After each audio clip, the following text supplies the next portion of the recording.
안녕하세요. 북인일링입니다.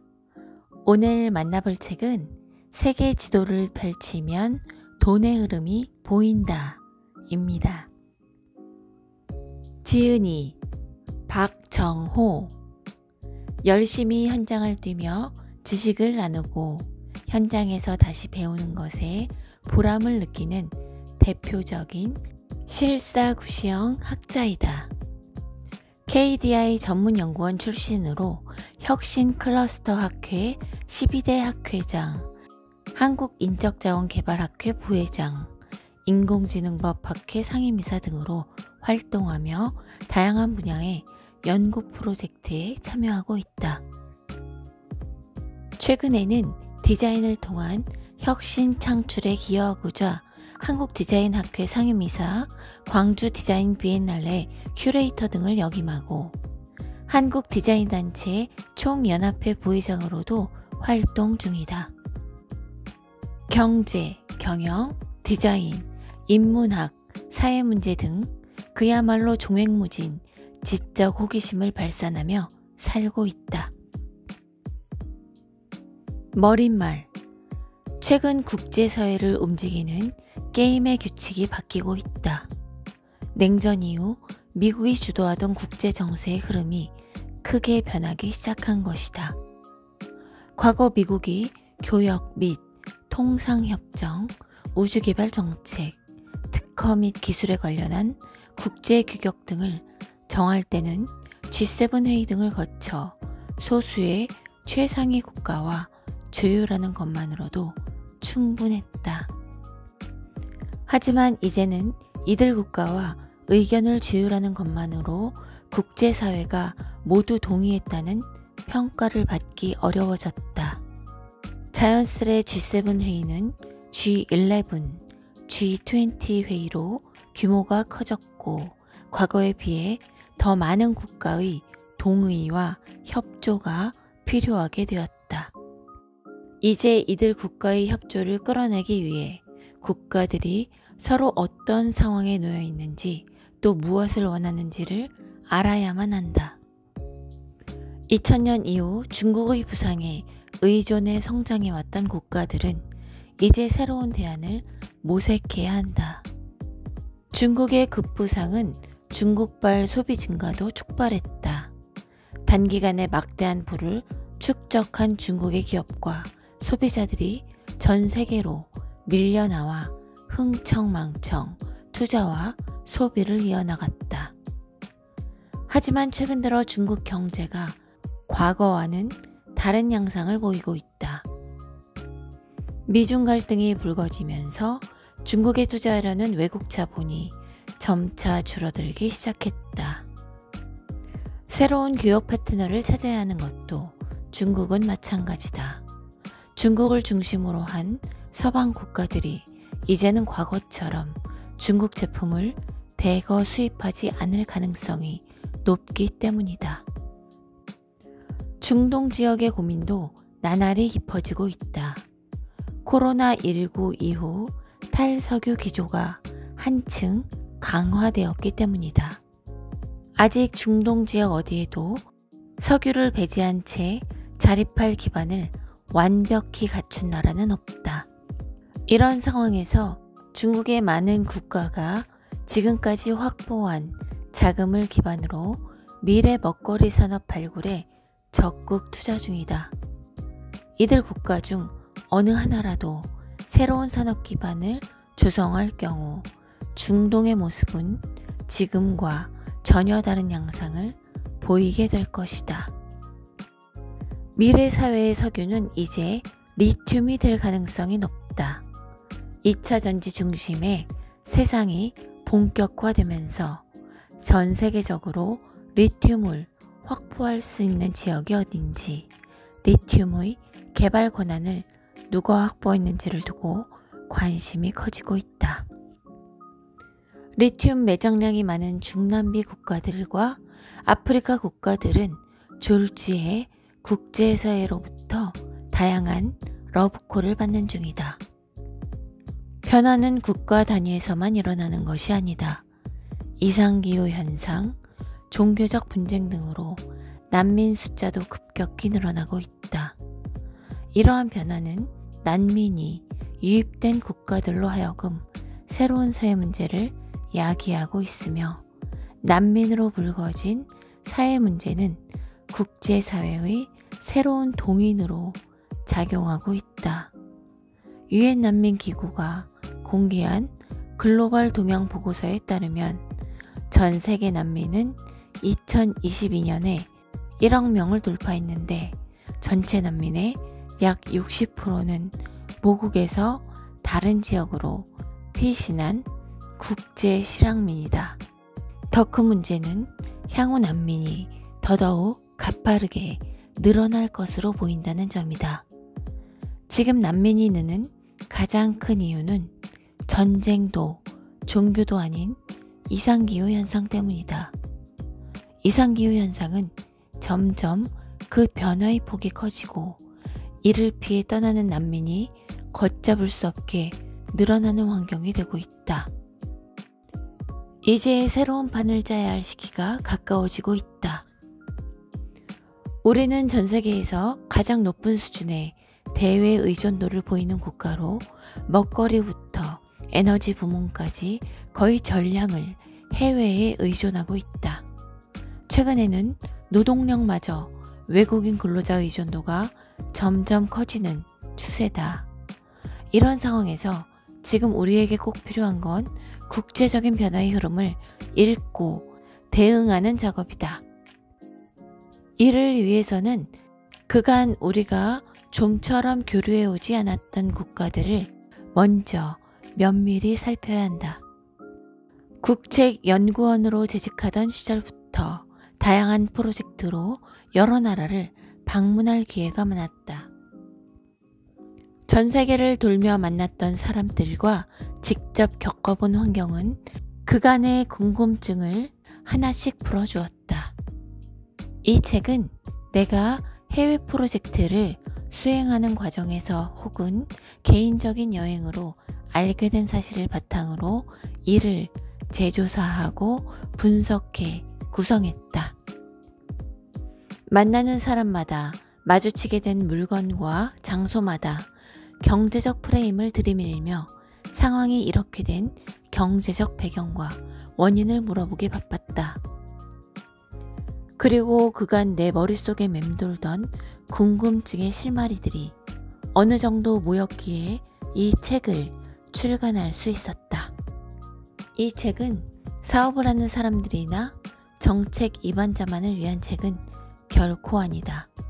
가족이나 연인, 친구와 함께 해외여행을 떠나는 사람들에게도 현지의 상황을 보다 풍성하게 이해하고 여행의 재미를 배가할 수 있는 기회를 제공할 것이다.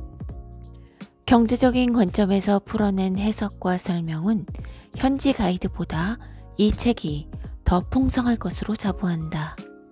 이 책이 우리와 가깝지만 잘 몰랐던 해외 국가들의 과거와 현재를 이해하는 데 작은 실마리가 되기를 기대한다.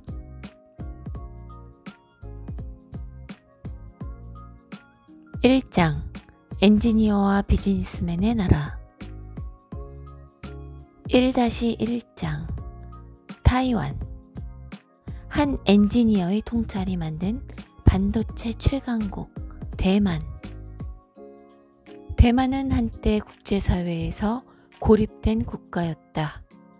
중국이 개혁 개방 조치와 함께 국제사회에 등장하기 시작하면서 중국은 대만과 교류하고 있는 국가들을 압박했고 이 과정에서 많은 국가가 대만과의 수교를 중단했다. 하루아침에 대만에 등을 돌린 것은 우리나라도 예외가 아니었다. 이런 일련의 과정들로 대만은 자연스레 국제사회에서 변방의 위치에 놓이게 됐다. 대만에 뿌린 국민당은 원래 중국 본토의 주인이었다. 하지만 국민당이 공산당과 내전에서 패배하고 1949년에 대만 지역으로 이주하면서 현재의 양안 관계가 형성됐다. 중국 본토에서 쫓겨난 국민당이 대만을 30년간 통치하면서 중국과는 대립관계를 지속해왔다. 하지만 중국이 부상하면서 국제사회에서 대만이 배제되자 대만 내부에서도 중국과의 관계를 복원해야 한다는 목소리가 높아졌고 1987년 이후 대만은 중국과의 관계를 적극적으로 도모하기도 했다. 하지만 2000년대 들어 대만의 완전한 독립을 주장하는 민주진보당의 천수 이벤이 총통으로 당선되면서 양안 관계는 다시 갈등 상황에 놓인다. 중국 정부 역시 대만의 중국 의존도를 높이기 위해 중국인의 대만 단체 여행을 허용하는가 하면 2011년부터는 개인 여행도 점차 허용하고 있는 추세였다. 그러다 천수 이벤 당선 이후 중국은 대만 수교국들과 외교 관계를 수립하며 대만을 외교적으로 고립시켰다. 그 결과 엘살바도르, 파나마 등 대만과 수교 관계에 있는 6개 국가가 추가로 대만과 단교하면서 2023년 8월 기준으로 대만의 수교국은 불과 13개국에 불과하다. 하지만 최근 대만을 바라보는 국제사회의 분위기가 완전히 달라졌다. 2021년 4월 런던에서 개최된 G7 외교장관 회의에서 대만의 국제기구 가입 지지가 발표된 것이다. 국제사회가 대만을 향해 관심을 기우는 추세에 힘입어 대만 경제도 가파른 속도로 급부상하는 중이다. 대만의 경제 성장률이 한국을 넘어선 것은 2022, 2023년만이 아니다. 미중 무역 갈등이 본격화한 2017년 이후 2018년 한 해를 제외하고 꾸준히 우리나라의 경제 성장률을 넘어서고 있다. 이런 전망치는 우리나라에는 커다란 고민거리가 아닐 수 없다. 사실 대만이 국제사회에서 배제된 상황은 우리 경제에 적지 않은 기회 요인으로 작용했다. 여러 나라가 중국의 눈치를 보며 대만과의 국교를 단교했기에 대만은 자유무역협정과 같은 교역 활성화를 위한 조치를 전혀 추진할 수 없었다. 이런 환경에서 대만과 많은 분야에서 경쟁 관계에 놓인 우리 기업의 제품이 해외 시장에 수월하게 진출할 수 있었던 게 사실이다. 즉, 최근 대만과 협력을 희망하는 국가가 늘어난다는 것은 그간 우리 기업과 제품이 누렸던 이점이 사라진다는 것을 의미한다. 최근 산업 분야의 국제적 이슈는 칩4 동맹이다. 전 세계에서 가장 중요한 산업재인 반도체 생산에 있어 미국은 설계를 맡고 한국, 대만은 제조, 일본은 소재 설비를 담당하며 공급망을 구축하자는 제안이다. 이런 논의를 보면 대만이 얼마나 반도체 강국인지 여실히 드러난다. 대만이 국제사회에 언급되는 건 중국과의 갈등 이외에는 반도체 이슈가 유일하기 때문이다. 중국 때문에 외로운 섬이었던 대만이 과연 어떻게 반도체 강국이 됐고 그 핵심에 선 반도체 회사 TSMC는 어떤 길을 걸어온 걸까? 1987년 설립된 TSMC는 반도체 위탁 생산 혹은 파운드리란 새로운 사업 구조를 제시한 회사다. 생산 시설이 없거나 생산 설비를 추가 확대하는데 부담을 느낀 반도체 회사들을 대신에 제품을 만드는 외주 생산 방식으로 성장을 거듭해온 것이다. 이런 독특한 사업 구조를 가진 회사가 탄생하기까지 대만 정부는 각고의 노력을 기울였다.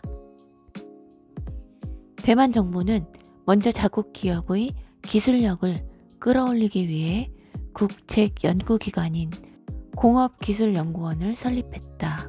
그리고 이곳에서 쌓인 지식과 기술을 민간으로 이전해 벤처기업 창업을 유도했다.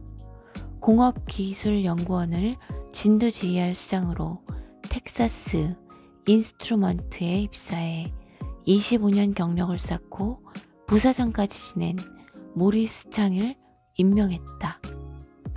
대만 정부는 대만 경제가 지속가능한 성장을 하기 위해서는 IT 산업의 기술력을 확보하는 일이 최우선이 되어야 한다고 생각했다.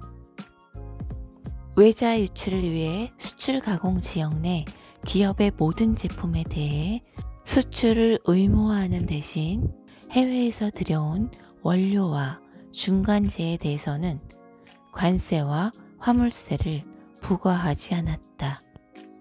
수출 가공 지역 내 공장 부지에 대해서도 세금 일체를 면제해줬다. 기업하기 좋은 환경이 만들어지자 대만의 우수한 노동력을 활용할 목적으로 미국, 유럽, 일본계 회사가 대만에 대거 진출했다. 이와 함께 대만의 많은 기업이 제2차 세계대전 이전에 세워진 일본 기업을 인수했다. 이 과정에서 대만은 반도체의 중요성을 인식하고 모리스 창은 반도체 시장에서 설계와 생산을 분리할 필요성이 크다는 점을 남들보다 빨리 파악했다. 대만 정부와 모리스 창은 반도체 산업에서 전통적 사업 구조의 틀을 깨는 방식으로 TSMC를 설립했다.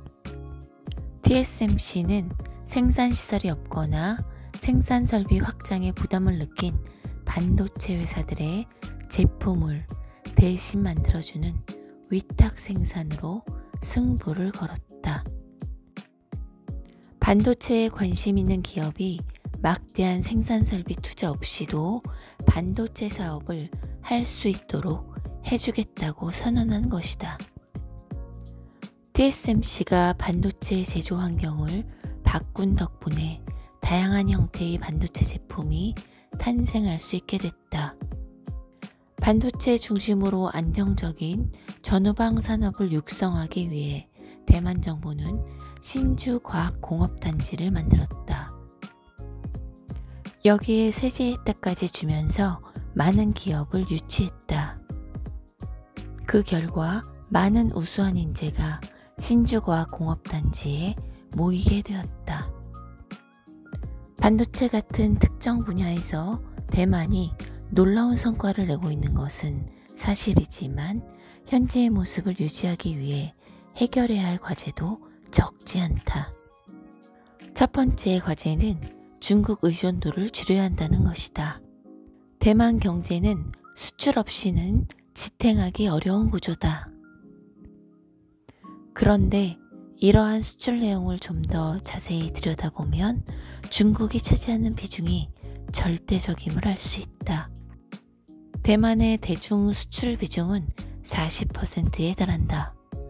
중국 입장에서도 대만은 중국의 세 번째 수입국이자 11번째 수출국의 지위를 차지하는 주요 교역 상대국이기에 상호 간 경제적 교류 협력의 수위는 꽤 높은 수준이다. 이 때문에 대만 정부가 무조건적으로 미국의 지원에 편승하기도 어려운 상황이며 중국과 원만하게 관계를 설정하는 일도 무척 중요한 이슈임을 알 수 있다. 그리고 대만 정부는 고령화 때문에 산업 인력이 부족해지는 문제를 해결하기 위해 외국인 인력 유치를 적극적으로 추진 중이다. 대만은 외국인 근로자 및 외국 기업들이 대만 안에서 자유롭게 활동할 수 있는 환경을 만들고자 2019년부터 영어를 제2공용어로 지정해 전 국민의 영어 사용 수준을 높이려 노력하고 있다. 또한 일부 산업군에 편향되어 있는 산업구조 역시 대만이 뛰어넘어야 할 숙제다. 그리고 이렇다 할 대기업이 부재한 것도 고민이다.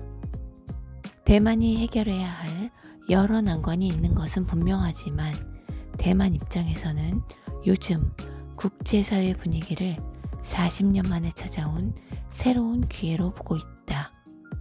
대만이 이 기회를 어떻게 살릴지, 그리고 우리나라는 대만의 부상에 어떻게 대응할지 주목해야 한다. 2장 자신만의 산업을 가진 나라. 2-1 러시아.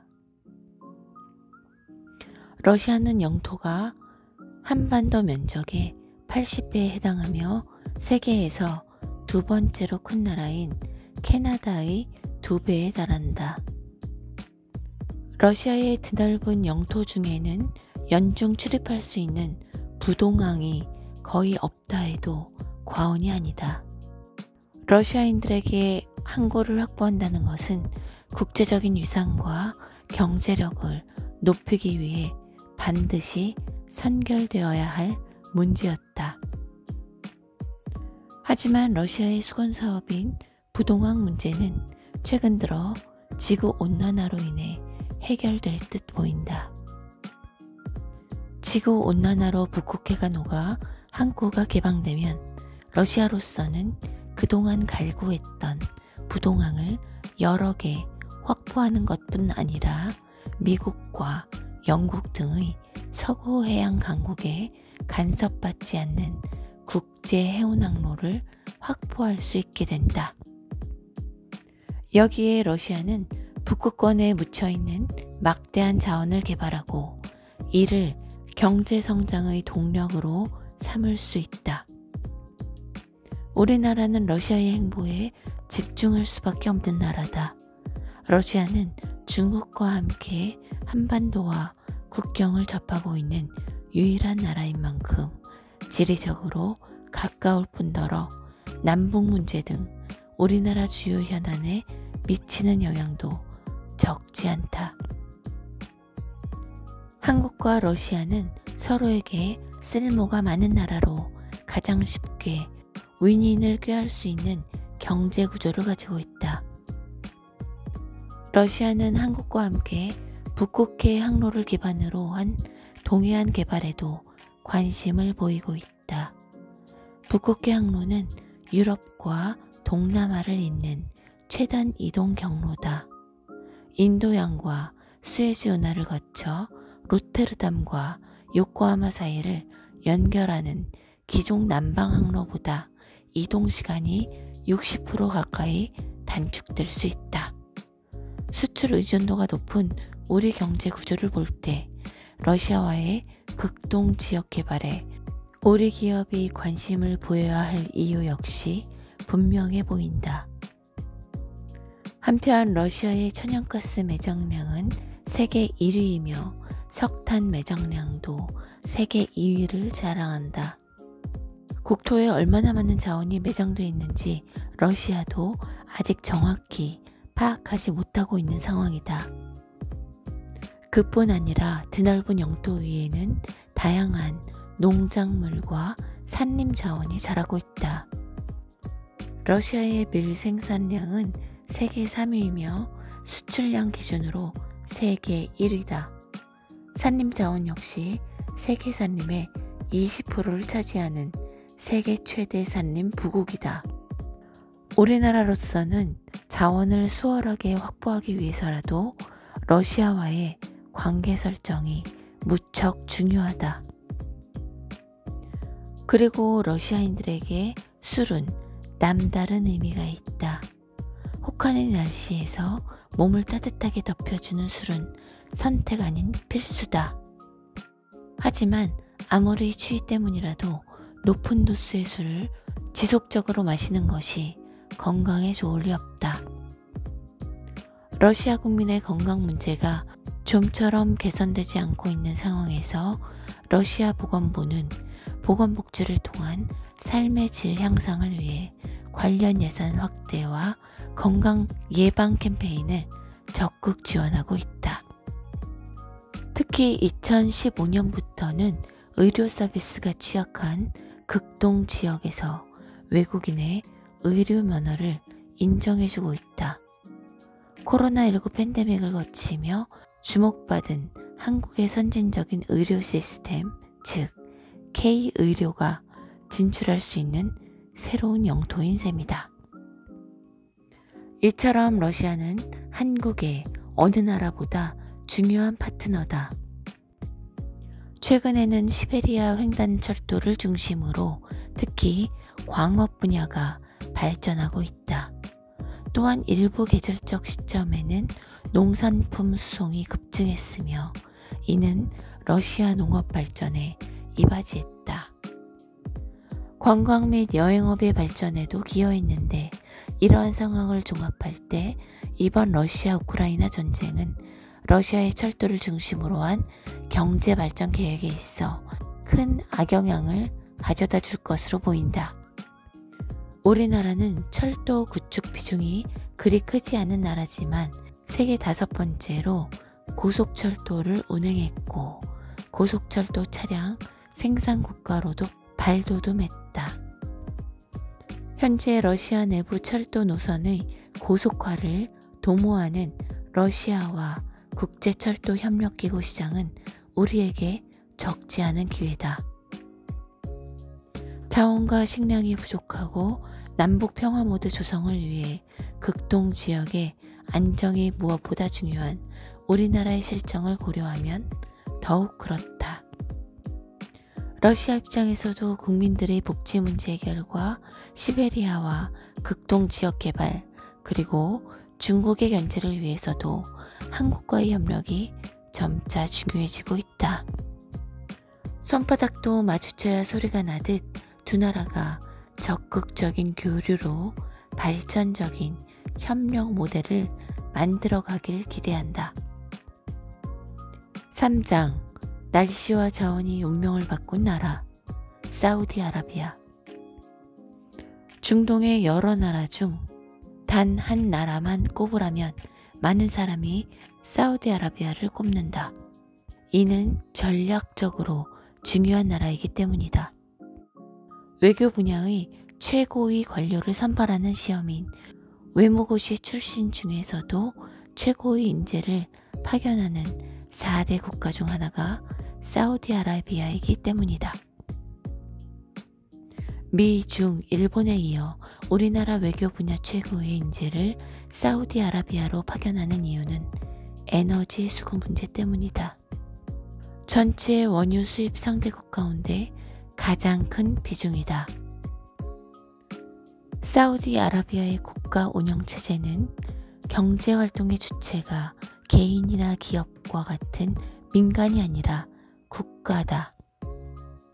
국영석유회사가 국가의 절대적인 수익원으로 경제활동을 직접 수행하고 민간은 국가가 벌어들인 수익을 나누어 갖는 구조다.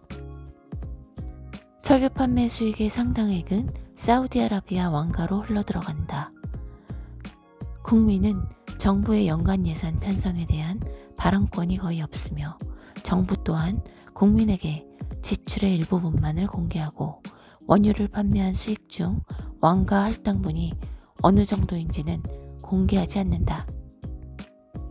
하지만 국민 대부분은 국가에 세금을 납부하지 않기에 이런 구조에 대해 크게 불만을 드러내지 않는다.